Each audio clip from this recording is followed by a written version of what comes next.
भैया, फीस नहीं दी तो मैडम सबके सामने। दवाई क्यों नहीं ली? खत्म हो गई बेटा। बारिश अब तेज हो चुकी थी। छत से गिरती बूंदें सिर्फ आवाज नहीं कर रही थी, वो जैसे हर कोने में रिस रही थी, दीवारों में, फर्श में और इस घर के लोगों के मन में भी। कमरे की दीवारों पर सीलन के धब्बे थे।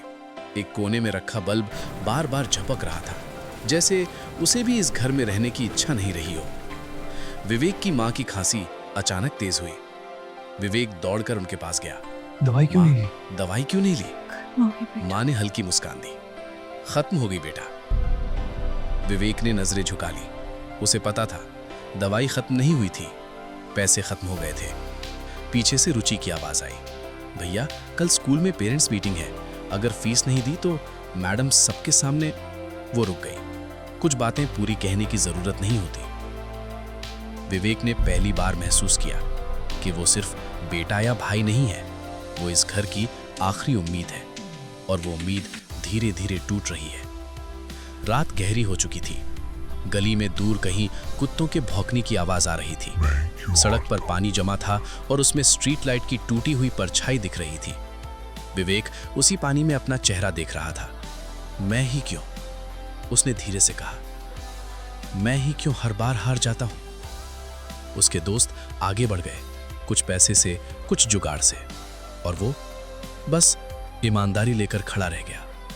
क्या सच में सीधा चलने वाले हमेशा पीछे ही रह जाते हैं? ऑफिस के अंदर एसी चल रहा था, लेकिन विवेक के अंदर गर्मी बढ़ रही थी।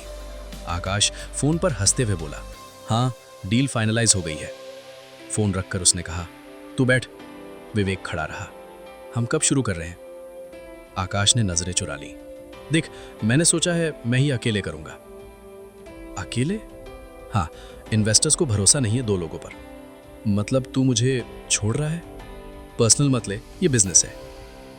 विवेक हंसा, पर वो हंसी टूट चुकी थी। मेरे लिए तो हमेशा पर्सनली था। होटल की लॉबी चमक रही थी, महंगे कपड़े, महंगे लोग, और बीच में विवेक। उसके जूतों की हल्की आवाज गूंज रही थी, चक चक। रिसेप्शन पर खड़ी महिला ने पूछा, हाँ? इंटरव्यू। उसने फाइल ली, देखा, वापस रख दी। हम प्रेजेंटेशन देखते हैं, पेपर नहीं। पास से हंसी की आवाज। विवेक का गला सूख गया।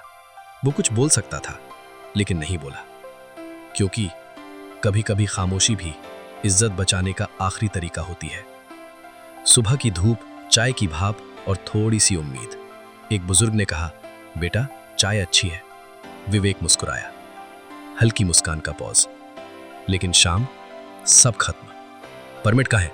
सर मैंने, हटाओ ये सब। ठेला उलट गया, चाय सड़क पर फैल गई, और साथ में उसका सपना भी। विवेक खड़ा रहा, बस खड़ा रहा।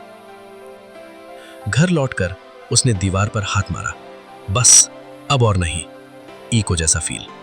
मां चुप रही, और वही चुप्पी सबसे ज्यादा भारी थी।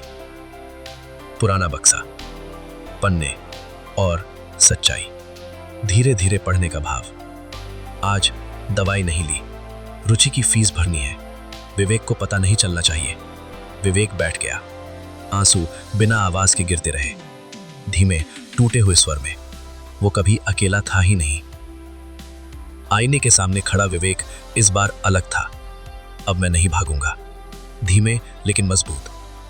वही होटल, वही लॉबी, लेकिन कदम बदल चुके थे। विवेक ने फाइल रखी। आपको लोग कपड़ों से पहचानना आता है, मुझे सच पहचानना आता है, तेज लेकिन नियंत्रित। कुछ ही देर में अधिकारी आ गए। होटल में हलचल मच गई। जो लोग हंस रहे थे अब चुप थे। सुबह की धूप इस बार सुकून दे रही थी। मां की खांसी कम थी, रुचि हंस रही थी, और विवेक शांत था। धीरे शुरू करो, फिर अंत में जोर। इंसान हारता तब नहीं जब वो गिरता है।